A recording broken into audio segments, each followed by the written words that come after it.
Did you hear that? Yep. Yes, I did. Okay, good deal. Okay, you want me to start? Yes. Okay. Good afternoon, everyone. My name is Cheryl Ryan. Today is September 25th. It's Wednesday in the afternoon of 2024. And Next. I'm Lydia Getsley. And I'm Jackie Bowerly. All three of us have come together to share with you what we've done here in the Harvey area. And this is Harvey, North Dakota. It's a beautiful day out.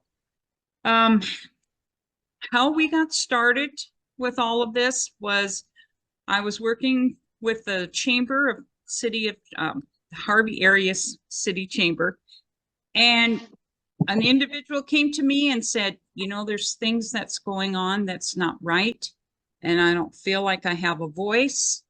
Is there something you can do to help get some people together? Well, I kind of thought about it for a little while. I have to say a couple of months.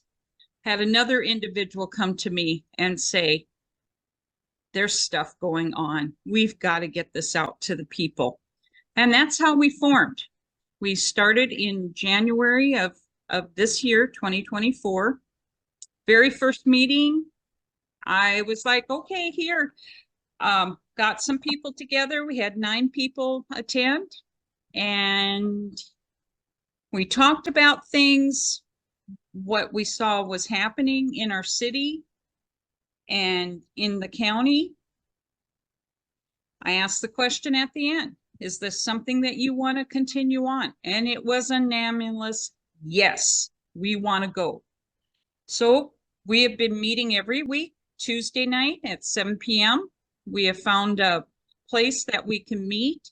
It is a church. They're not associated, but they just give us a place that we can sit. And if we need video, we have that, but we can talk.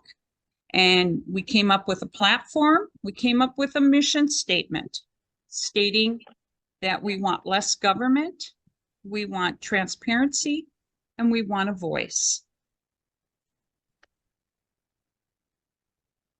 Okay, well, one of the things I want to ask is, for me, it started with Lydia. And Lydia, can you tell us kind of how it started for you? Well, I got started because I had actually attended a Trent Loos workshop, I guess you'd call it, that they were having here in Harvey. And he was talking about 30-30 that is coming down, where the federal government wants to make sure that they have 30% of the land in the United States by 2030. And so I thought, well, I'm going to go to the county commissioners and ask them what they have in place at the county level to protect the people of our county. And I asked the commissioners about it, and they had no interest in it. They said that something like that was not going to be happening in Wells County, and certainly wasn't going to be happening in North Dakota. And they didn't see that it was actually happening in the United States. So that was my first taste of talking to people that we had elected. I wanted to know what they were going to do to protect us. And they pretty much came off with the whole attitude that what I was talking about, what I was asking about, was just crazy, because they weren't seeing what many people are seeing that are going on, that the land is being taken away from us. So that was my start. And for me, it was talking with Lydia, and she was telling me she was attending these meetings and some of the things that she would approach them with at the meetings. And me being more of a researcher person, sometimes she'd ask me and I'd research some things and give her the documents that I found, and etc. So I thought I would attend one of the commissioners' meetings. And when I attended that meeting, I saw how hostile the commissioners were to Lydia. And that totally disturbed me. I mean, I worked retail for a big portion of my life, and we had customers that, I'm sorry, they're hard to work with. And to see how our professional government that we elect treated somebody from the community. That disturbed me. So then I attended a couple more. I found it difficult, though, to attend the meetings because they had it in the auditor's office in Wales County, North Dakota. And the auditor's office is very small. They had a table for them to have their discussion.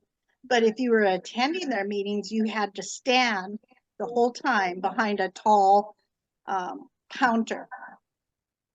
And I had difficulties with that because I hurt my back. I fractured it when I was 17. So I have arthritis in my back.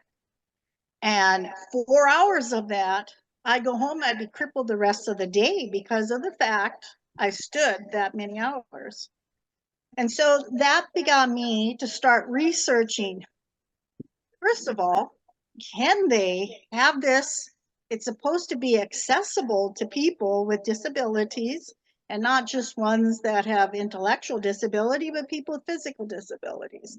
And I thought, can they be doing this? So then I started researching and calling government agencies and asking the questions. This is what's going on. I would like to attend, but I can't stand all that time. Well, I found out they can't do that. They have to make it accessible. And then I would share what I find with Lydia. And then after a few more times of going, because of the fact it was so difficult, every time I went, I saw hostility, especially if Lydia wanted to be on the agenda to be able to approach them about something.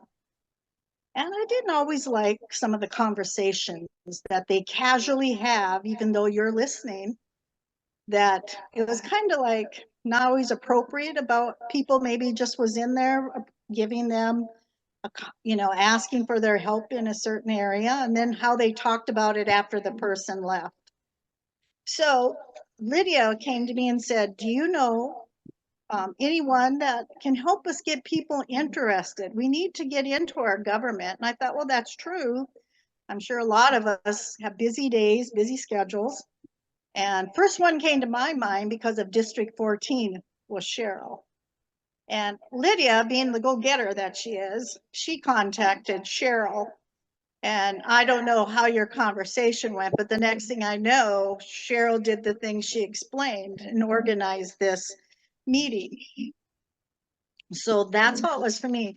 Now, I just want to ask a question though, Lydia. When you went to these meetings alone, I mean, you couldn't have felt welcome the way they were treating you.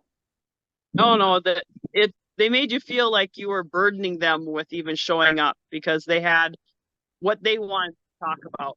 And of course, in order to get into their meeting, you have to ask to be put on the agenda. Well, And I how do figured you ask?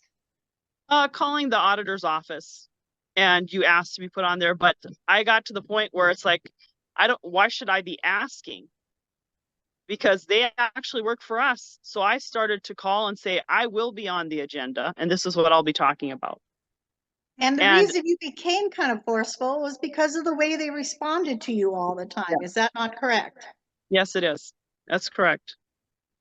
And well, they shouldn't be treating the people that way.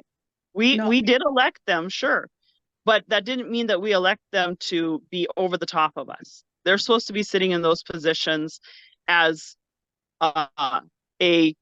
officers that are actually supposed to be standing up for us as well, looking out for us. So I expected them to treat people that came in there, not just me, but everybody that came in there. I expected them to be treated with respect, and I wasn't seeing that. And you know what kind of disturbed me, Lydia, was when your kids would sometimes go with you, or some of your girls would go with you, and they saw the way they talked to you. I remember saying to them from when I saw that one day, there was one of the commissioners that he got so mad at you, spit flew as he yelled at you across the table, literally. I was so shocked the way he acted to you. And your kids are seeing this. I mean, that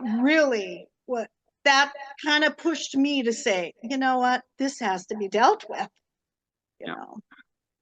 And that had to be hard for your kids. Did you have conversations afterwards about the way that what happened, and what did you tell? The only conversation we had was on the way home when my kids said, they're adults and they're not acting like adults. You Yeah. know, we wouldn't get away with talking that way to people. Why do they think they are allowed to do that? And Yeah. they shouldn't be allowed to do that. Right. But it's like if we just keep a level head in the meeting, well, they're losing theirs. It Mhm. shows that we're not coming in there to attack or to be hostile. We just want to be able to ask questions of what's going on. So I can say from my perspective, I started researching stuff, not because I think they did things wrong as far as what they were talking about. I wanted to learn more about the things they were saying and doing because I never took that place of, what am I trying to say? Like a stand to even get involved before. And Yep. so I started researching some of the things. And during that research, we'd end up with documents learning about our open record possibility. That's a right that we all have through North Dakota Century Code, correct? Yes, it is. We have a right to ask for records of the meetings and for copies of the documents that they're talking about at these meetings because they're So open to public. when you say the records of the meeting, are you talking financial record copies that they discussed that day as well as their minutes? Yes, we have the right to have a copy of their minutes, a full copy of their minutes. And we have a right to have a copy if they were discussing their financial statements or if they're discussing road projects and stuff, whatever has been handed to the county commissioners. It's the same stuff that gets handed to the newspaper is sitting there that can go to the public as well. So Yeah. we have the right to request all of that information. So when we first started to send open records request, we researched it and we found it on the Attorney General. First of all, we found out, is it our right? Yes, it is. We found the Century Code that told us how it could be. Cheryl, can you share that document of the Attorney General open records? As we're talking about it. So we started to write our letters asking for these documents. Was it received very well at first, Lydia? No, I think at first they thought they didn't have to share the information at all. But as long as you've got Century Code to go along with it, then they get it, that we know what we're talking about and that they need to get these documents out to us, and they have to do it in a timely manner as well. Yeah. And what agencies are Oh, allowed? they've been set to our school boards, actually the superintendents. I've sent them to the auditor because he's the one that holds the minutes for our county commissioners. I've gone as far as sending the open records requests to the state offices. So I have sent them to the Secretary of State's office as well to get information that from our Secretary of State as well on state officials. Cheryl, do you have those records or should I try? You better try. I got it up, but there you go. Can you see it? Yes. Yes. Okay. So I just want to read parts of this. Request for records at this paragraph. I don't know if my mouse shows up for you or not. But it says, Yes, it does. okay, so it says anyone has the right to view or get a copy of public records, regardless of the reason. So that means, and I know we've been asked that question before, why do you want these records? You don't have to give a reason. You have a right to those records. So regardless of the reason or where they live, a request for public records can be made in any available medium, meaning paper or electronic. So you can request it if you need it electronic, like on a drive, and sometimes they'll charge you for the drive, or else you could bring your own. It just, most state level might not take a drive, but Yep. anyway, the point is you can require it. in writing or in person. So that's saying we have to write to get those records, and we'll show a sample of that. But as of right now, let's go on. If a request is unclear, the entity may require the written clarification. They might email you back, like we've emailed requests before.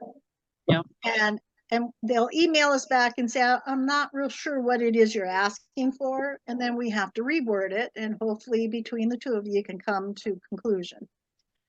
A request for information is not a request of records. A public entity does not have to respond to questions about their decisions or their duties or their functions or their operations. So that's kind of like, you can't do an open records like, explain to me why you guys voted on this way, as far as them sending us some records to explain that.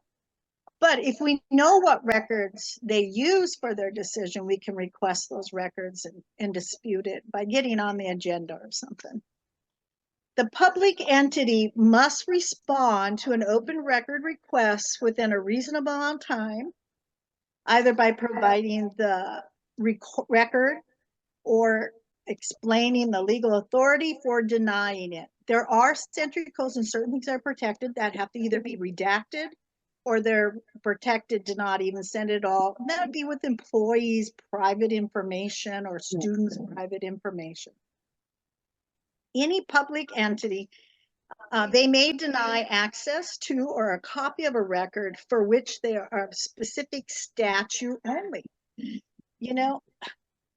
Sometimes I've had them say they can't give me it for a specific statute. And then I think, well, that's weird because I don't think that applies.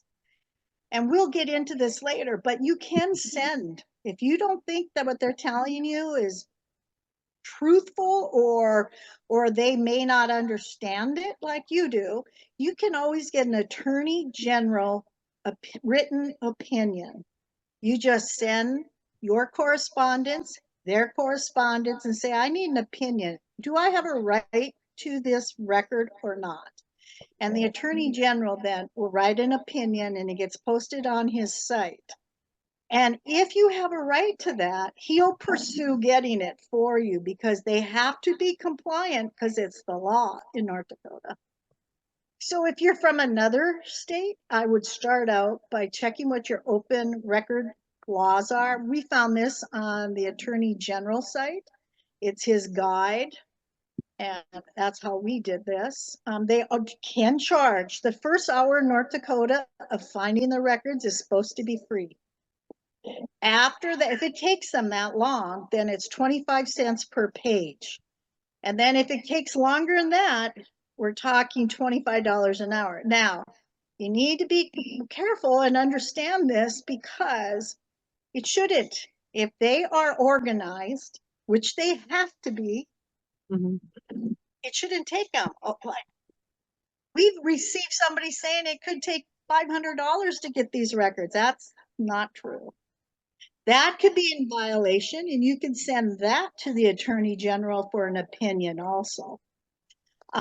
Like if you're asking for a record from 1922, which we have done, sometimes they won't even go look for it. They say they did, but they won't. So all these things are possible violations, whether you want to pursue it or not. We found our answer in another avenue, which was simple, and it's funny that they didn't have the answer, but anyway, there's a lot of things here. At the bottom, you'll see that it talks about refusal, opinion requests, and et cetera, like I was talking about, all the century codes. I never thought, I'll stop share on this. I want to look at specifically what kind of a format did we use? Let me see if I could find that document.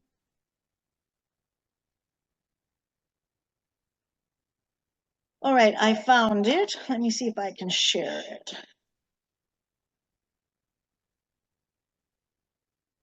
So as an example, you want to date your record request. The name of the department should be on it. I always put regarding open record requests and the name of the person you're directing it to. So if it's financial, you at the commissioner counties, it would be the auditor that you'd want the copies from. Or if it's some other department, whether it's the school, it probably would go to the superintendent if he's the one who collects these open records. But notice, please consider this an open records request in compliance with North Dakota Century Code 44-04-17.1. Please, and then copy, print, or how you want those records given to you. And then the name of the record, what you're asking for. And if there's any charge accompanying the production of these records, please contact me in advance at the enclosed information, having your contact information under your name. Thank you for your prompt production of these records as soon as possible. What does the law say, Lydia, for the amount of time that they have to produce records? Well, they have up to a month, they say. Though when I've dealt with some people, I've actually given them 72 hours because these records are all supposed to be in digital format in the first place. Yeah. So 72 hours, 3 days should be more than enough time for them to come up with the records to get out to the public, because we're supposed to be able to view these records in the first place. Yeah. So that's what I have done in the past, is just I give them, yep. We've had where they've taken more than a month. And then we had to go back and say, I myself have done this multiple times. This is my second request. And each time, make sure you're dated your document, even on your second request. Yep. We've done most of ours through emails with people. We haven't had to like literally send it or drop it off. So if you can get their emails, you can just kind of the same format. North Dakota isn't quite as specific as to the format. Now, I'm not saying Texas or someplace else might have their own form for record requests, but you will be able to find that usually at your Attorney General's site in researching. Yep. What else? There's something else, Lydia. Oh, tell me, what's the difference between an open record request in North Dakota and a FOIA request in North Dakota? Well, the FOIA is actually a federal request. And what we're seeing here in North Dakota is they won't even look at if you've put FOIA on the document, but if you put open records requests, they have to honor that, because we do have the open records that they have to comply with. So it's better for you to actually do open records requests in your reply part for your email, or even in your letter that you send. Correct. Yeah. It took us a while to catch on to that one, but we did figure that out after a while. So, anybody want to say something about open records? Well, I kind of look at our agenda. Well, it doesn't really matter what you're going after, as long as it's not personal information. I've used it to get the oaths of office for government officials.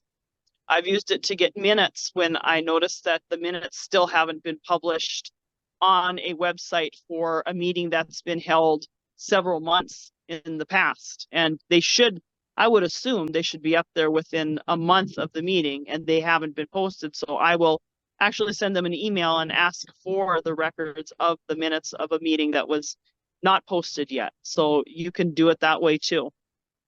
And if you need document of when meetings are coming up, that's a good way to do it too, is through an open records request, is to get onto even email lists to get records of when they will be having their next meeting. Yeah. And another thing we did is open meetings. We had to check into what our rights were with open meetings. So we researched that, and we found under that having it in the auditor's office was not compliant to an open meeting location. Yep. And so we had a little difficulty there, and we approached the state's attorney at that time, and she assisted us with that. She looked into it, saw that we were correct, and she contacted them, told them they needed to change their location. Now, there's a little bit of rumor flowing around out there. They think now that that state's attorney's gone, that they might change back to that office and leave this building, which is accessible to people, which we have seen more people attend because they have a chair, they can sit for them long hours. And what options would we have as the people if they once again would go back to the auditor's office and limit who can attend again? Well, if they do limit who can attend by putting it back into the auditor's office, we would have the right to actually contact and file a complaint with ADA. Because we've got people there for the way they have it set up in that office, it's hard for people to hear. And there's some of us that need to be able to see the faces to understand what they're saying. And that's not possible when they're sitting in the auditor's office. And the standing part, that's the biggest thing. Having to stand there for 4 hours and be completely unaccommodated for a place to sit down. If they do give you a place to sit down in that office, there you wouldn't be able to see the meeting anyway. Yeah. Because that's the way it's set up. So we've got it in a building that is actually accessible, and we would request that it stays there so that the public has a place to come and sit and listen to these meetings. So that our listeners know, one of the reasons we say this is because we actually called ADA on this. And we asked them, I have back difficulties, and this is what we're experiencing, and asked them, do we have any right, or is there anything we can do about this? And this is directly from ADA. They said, if it ever happens again, let us know, and we take it from there. Yeah. Let's just go through and what are ADA things? One is hearing. If you can't hear them talk, that's an ADA issue. Yeah. Having Standing. seating. Yep, Yes. having seating is one. Visibility is another. Yep. So it's anybody with any type of disability. It doesn't have to be so severe that you're on disability. It's any disability that would keep you from attending, because we have a right to be able to attend the assemblies of our government. Yep. So how can we, so let's say you're not sure if your disability qualifies, call ADA. There's research ADA, get their national number, and then, or contact us and we'll give you the number. But you just have to call in and say, this is our situation. Would this apply? That's what their 800 numbers there is, to advise you to assess the situation. Yep. So wrapping all of this up,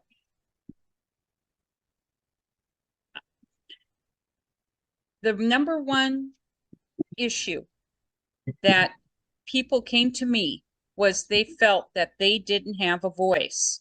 Exactly. And this is something everybody has to remember. They're voted in. And who are they voted in by? It's us, we the people.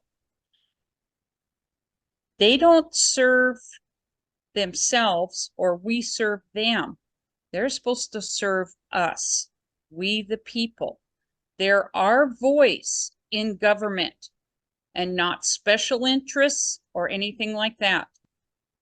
There's laws out there that if they're not complying to, there's places to go and make a statement, but document everything that's going on. Right now, we're recording our meetings, and that's audio and visual. And thanks to Jackie, she found a way how to get this on YouTube. And I thank you for doing that and taking the time. This is, our whole format is to get information out to people and communities. You've got to start working together. There's more strength in numbers than one person standing alone. And I really am sorry that Lydia has been doing this really by herself for a few years. And we've just started to join in. It's a big task. But you know what? it's rewarding because there is things that come across that go, yes, we were able to do something. So Yes. just thank everyone for, viewing what we have. This is our first YouTube video, and and we're having fun at it. So we just want information out there, and we want to encourage everybody to get out and start speaking up. And if we can be a source for you and help you, that is our job. Thank you again for joining us. And this is Cheryl. And Lydia. And Jackie saying goodbye. Bye-bye. Bye.